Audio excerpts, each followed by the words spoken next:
Hello once again, everybody, and welcome to the Mario Cristobal Show presented by Kia. Joe Zagacki alongside my broadcast partner, Don Bailey Jr. This week, the Hurricanes are on the road, their first road trip, going to Philadelphia to take on the Temple Owls, coming off a good win against Bethune. That they are, Joe, and I love the fact that 68 players played. It was great to get everybody in the ball game. Offense looked great, especially the first half. Tyler Van Dyke found out he can run the football. He's got a little athlete to him. Temple Owls in Philadelphia got a gunslinger at quarterback, E.J. Warner, son of Kurt Warner. They can really toss the football around. I am very impressed with him, and they've got tall, speedy guys on the outside, and they have found a running game. So it's going to be a combination of they're running the game, some play action, and E.J. Warner trying to make a name for himself. 3:30 kickoff, Miami and Temple. Coming up next, University of Miami head coach Mario Cristobal.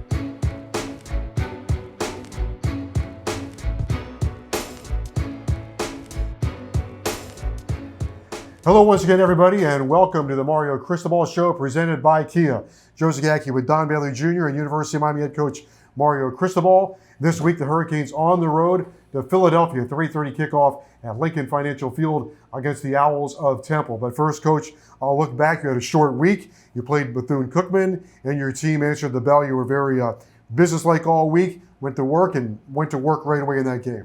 You know, very efficient in the first half and took care of business. In the second half, there were some positives, but some of the things that we want our 2s and 3s to really crank up on and get better at. It needs to show more consistently. You know, certainly you don't want to give a touchdown up at the end of the game or whatnot. You like to tighten things down, but there's a lot of things that were positive, and you know what? It keeps our appetite strong to work this week and get better. Coach, a little bit of a management challenge. You had 3 football games in 15 days. I mean, that's really what it boils down to. And how did you change the tempo from week 1, week 2, and then you come to a short week? Yeah, we worked really hard. That's the best way to describe it. I thought that having this game on a Thursday was excellent for the development of our program, because the previous Saturday, it was such a big moment and a lot of progress for our program.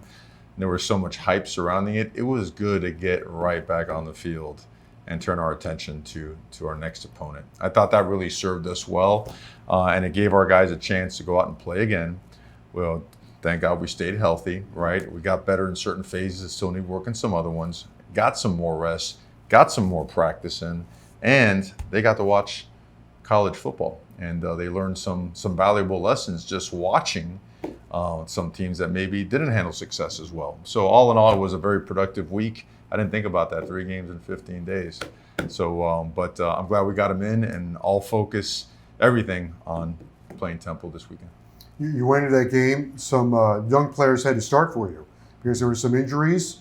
How did your young players that started? I think a couple guys had their first start in college football. So how did they fare? They all did really well. They didn't fall into those situations or positions. They earned it. There was trust and confidence in those guys. They were physical. They were on point for the most part. They played hard. We're going to keep practicing harder so our conditioning levels could continue to elevate. It's good to see our team is not cramping, so a good summer is paying off with guys being able to sustain, high levels of play throughout the course of the game. But overall, we did a pretty good job, and there's plenty of room for improvement. Coach, Xavier Restrepo, back-to-back weeks, he's the leading receiver doing. But to me, that's not even the story about him. Just his work ethic and how every single day he is out there trying to improve his trade. Without a doubt, he can't get enough. He can't. I mean, it's just like if there's work to be had, he's always trying to get some in some way, shape, or form. It helps drive his teammates, that position group. He's complemented by some other guys that are really stepping up and really making a bunch of plays. And what that group is starting to realize is that they're just scratching the surface, and that Coach Dawson is going to dial things up and create opportunities for guys that show they can make something happen with those opportunities. So it's a good blend of challenge and some reward there as well for working hard. And certainly Xavier Restrepo has been awesome in terms of his approach and his performance. Interesting to know with him, last year because of the injuries, he had 373 total yards receiving. He already has 314 in just 3 games. He's going to go past last year's number maybe in the next game. Who knows? Well, again, he's with the way things are progressing offensively, him, the other guys around him, the tight ends, we had a couple opportunities that we missed, but they're going to be getting, some opportunities coming up as well. We just, I know it's important for those guys, and they know because they want to perform really well and help us, but it's more important for them to help the team win. And we see the team really focus on that, So as they get better, they see that everybody else around them gets better. And it's for them, it's right now the most important thing. Coach Tyler Van Dyke, again, very efficient, very comfortable in the offense, but also showed that he's developing into quite an athlete. She ran in for a touchdown. Yeah, well, you got to go visit Pete Rose and learn how to slide too. You know what I mean? So he, if you look at him, his body, look how he's leaned up. Okay, not trimmed down, lean, because he's really put on a lot of muscle, but he's leaned out. He's increased his mobility, his pocket presence. He's just really, really good with his feet and balance and body control. And you saw him accelerate the other day, and he's hitting some numbers on the GPS that were like, okay, this is impressive stuff. So he continues to better himself and work his craft, where now he presents, a problem for defense with the way he's running. Coach Don Chaney, two-time Dade County Player of the Year, came into this season because of injuries, maybe 16 games under his belt, but you gave him a good dose the other nights, and he responded. He could really be, if he continues to progress, I would think he could be a real factor for you in the backfield. He is. He's done a really good job of continuing just to get better, right? Getting in better conditioning, has dropped the weight, and when he's had the ball in his hands, he's run hard, right? He's run really, really hard. And that running back room, that competition amongst those guys is what's driving all those guys getting better. Henry Parrish is getting better. AJ's getting better. Mark Fletcher missed a game. He's getting better. Chris Johnson got his touches, right? And then back to Don Chaney, really proud of him for his work and his effort. Another guy where sky's the limit. In protection, you should see the work he's done, how much better he's gotten there also. They like their offensive linemen. They like their offensive linemen, their tight ends. Those guys they get along really well, and they're working well together. Coach, corner play was by committee, it seemed, in the beginning of the year, and you're still playing a lot of guys, but Richard and Harris, both those guys playing well. They are. They're physical guys. They love the game, and they're coached hard. They're coached strict, and it's paying dividends. Those guys are making some really, really good plays in critical situations, and they just want to get better. How did Porter make that leap, Coach, this year? He really looks much more confident and comfortable. Systematically, this is more conducive to playing faster, helping you with eye discipline and your keys and whatnot. So it allows guys to really see a little so they could see a lot. It really hones in on what you need to do, where your help is, and helps you understand a little bit. It suits us better. That's the best way to say it. In the tackling drills that you implemented the day you got here, first day of practice, tackle. I'm starting to really see that pays off. The guys are improving weekly on that. It's getting better. It's still got to get better. Where we have to get better is we got to get 11 hats to the football all the time. And even on offense, too. The ball breaks when you see 11 people.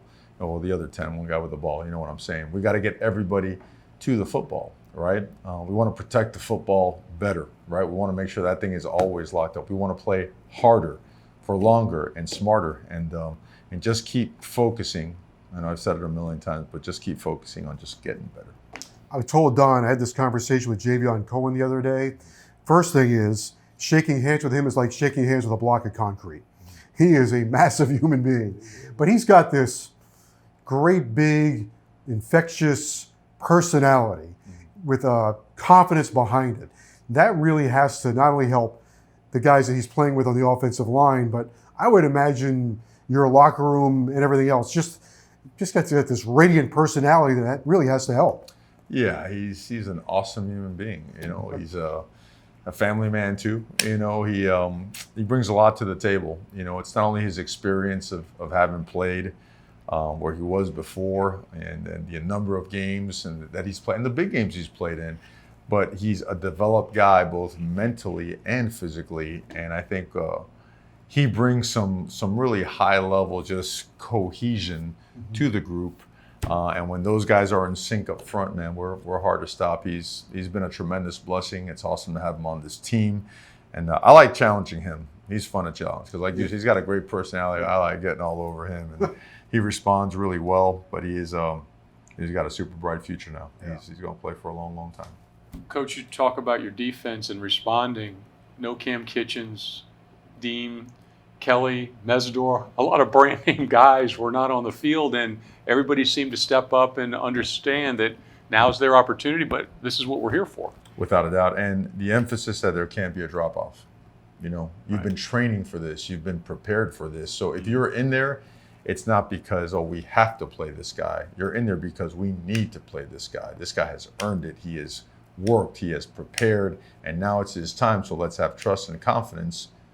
But you better go perform, right? This is not an inheritance, right? Go get it. You're in there. Make sure the standard stays the standard. All right, Coach, thank you very much. We'll talk more about the Temple Owls coming up in a moment. But first, time now for our Kia High Performance Moment of the Week. And we are going to feature running back Don Chaney. He was unbelievable, Don. Two-time Player of the Year from Dade County. Don Chaney running with authority and power. Ran to the left side, Joe, right? By your center and your left guard. Got a lot of yards after he had first contact. It's good to see him just working through it. Now, this is the play of the game for me. I mean, you've got everybody pushing that guy forward. What does this say about Chaney's confidence with the way that he ran with this kind of authority and power? Well, it tells you that, first of all, he's healthy. I mean, this is a young man for the last couple of years that has been struggling because of injury, and that's no longer the case, and he's got confidence in his offensive line, and he's got confidence in himself, and he enjoys getting into that end zone. And he certainly can help the Hurricanes. Don Chaney, our Kia High Performance Moment of the Week.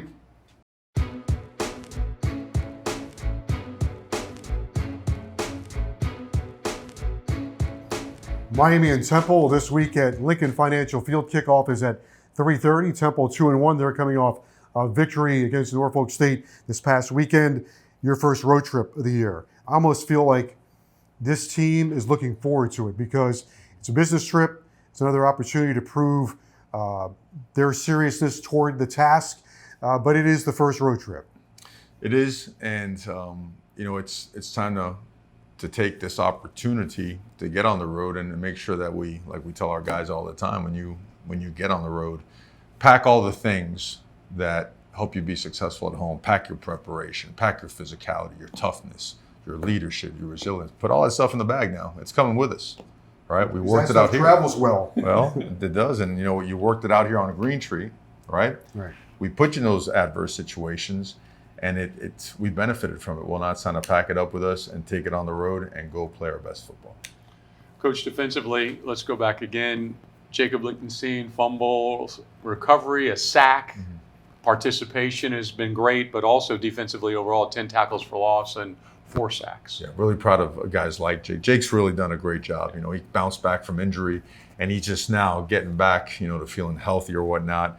Big guy, powerful guy, and really effective the other day. We're going to start joking with him. He should have scooped that thing up and gone for 6, but I'm glad he hopped on it and got it for us. So him and those other guys have stepped up and done, a really, really nice job. And they know, we all know, that we can be better. We can be a lot better. So we're going to keep pushing that.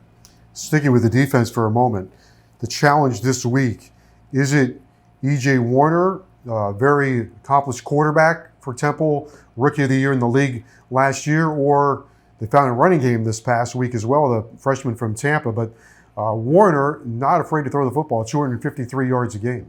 Without a doubt, protected really well, gets the ball out quickly, very accurate, understands the system, gets him in the right play. I mean, he's a complete quarterback, and he's extremely effective.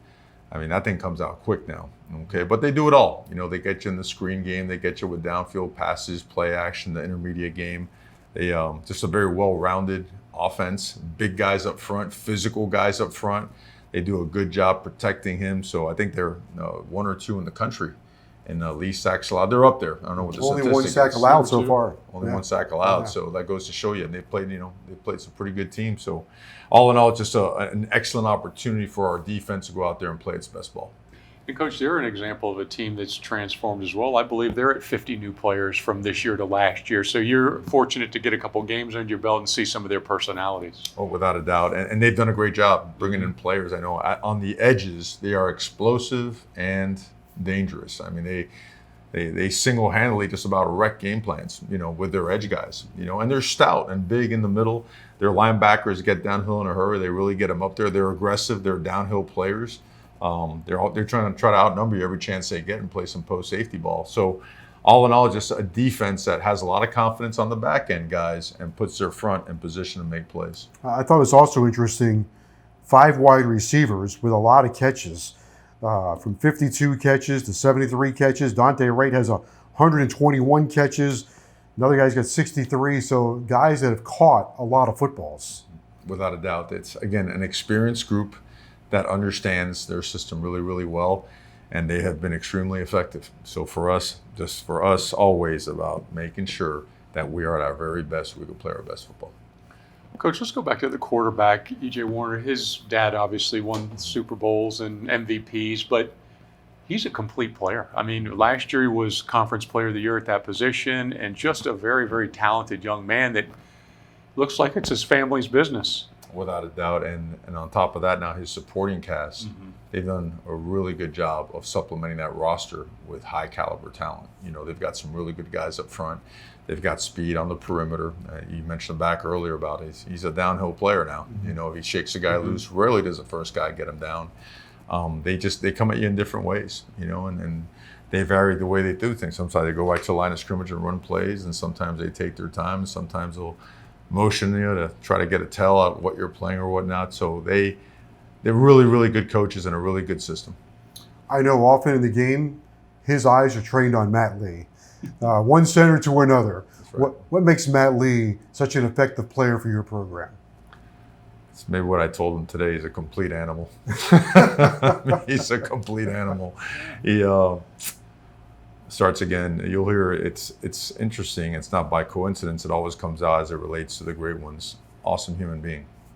Awesome human being, high care factor, relentless work ethic, intense, right? Super high football IQ, sees the field well, understands the back end. And when you're a center and you can, you almost have to be like a traffic cop, the way you're directing things up front when certain things are coming or you're in certain calls, make the wrong right. Or if you're going to be wrong, make sure everybody's together wrong so we make it right.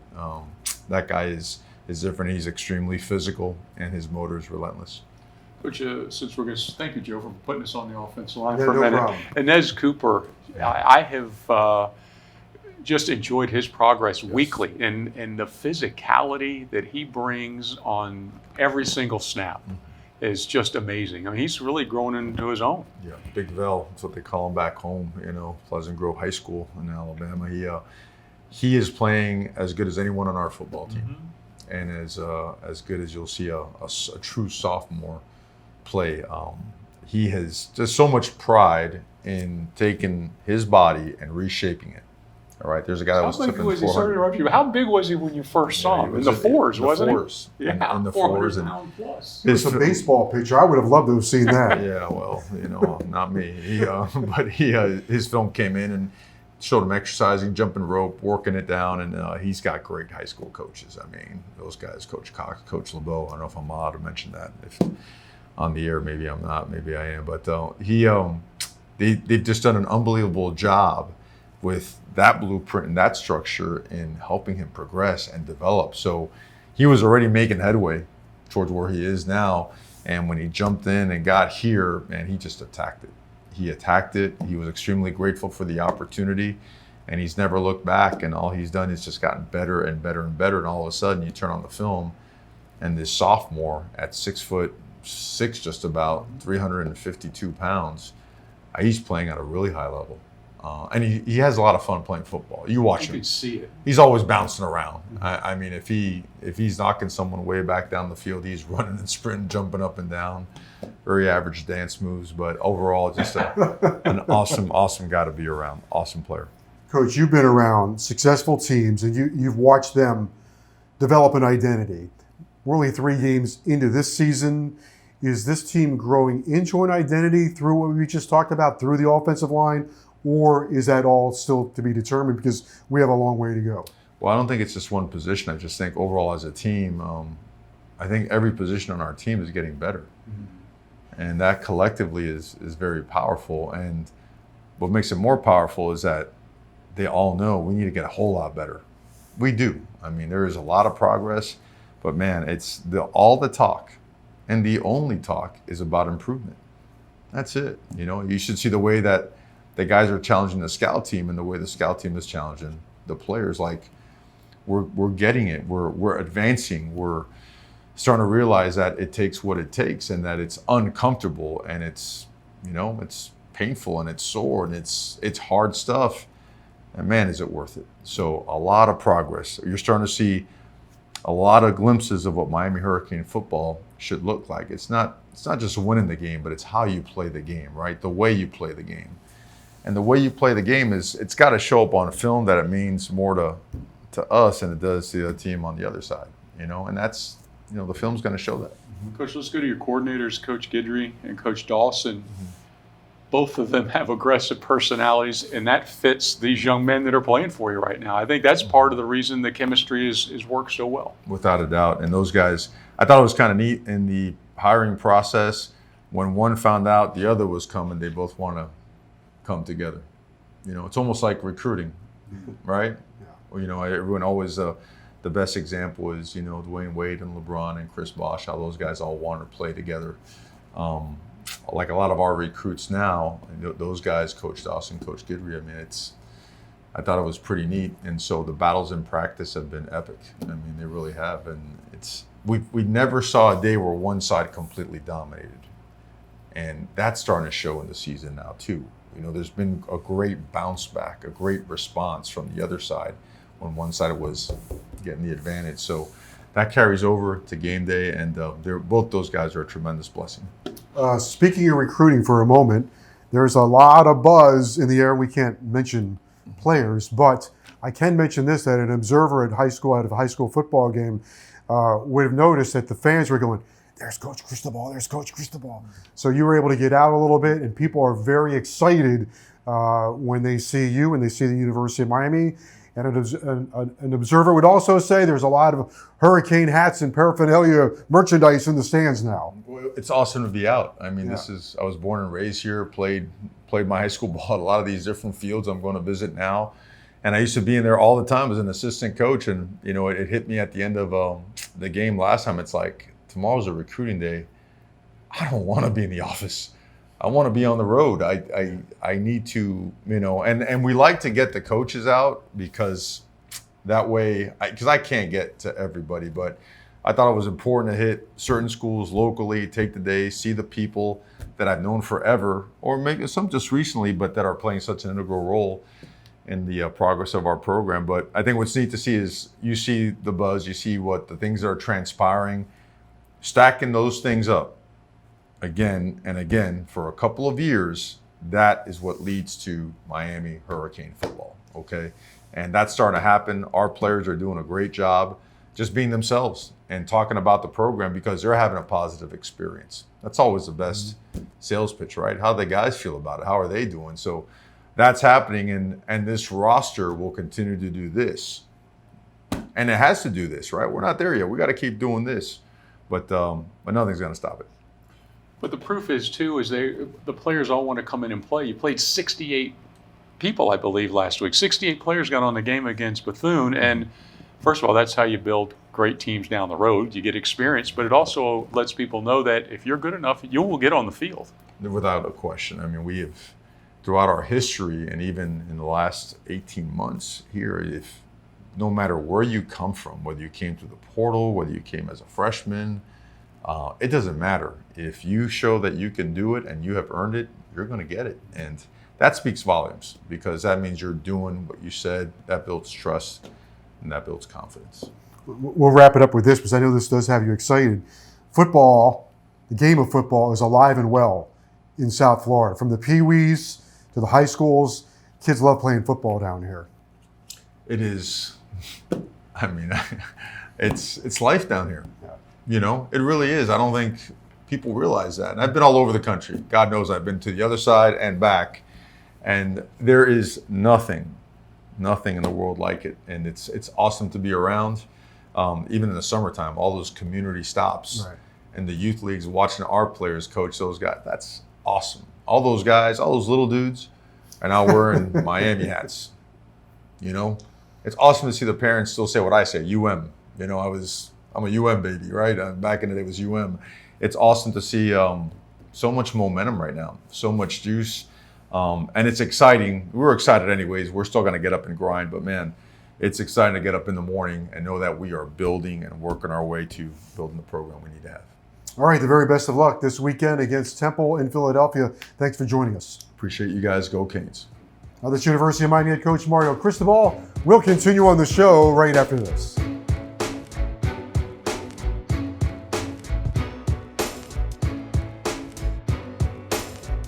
Happy to welcome you back to the Mario Cristobal Show. Joe Zagacki with Don Bailey Jr. Canes and Temple, final non-conference game of the year. Hurricanes have a chance to go 4-0 as they approach conference play. Could turn out to be a very, very good September, Joe, when 4-0 is in the books. Got to bring your A game. You're going on the road against a team that this game can make their season. Don't misunderstand this, but they are a very talented football team. They've got a quarterback that can play with anybody. They've got some guys on defense that could help any team in the country.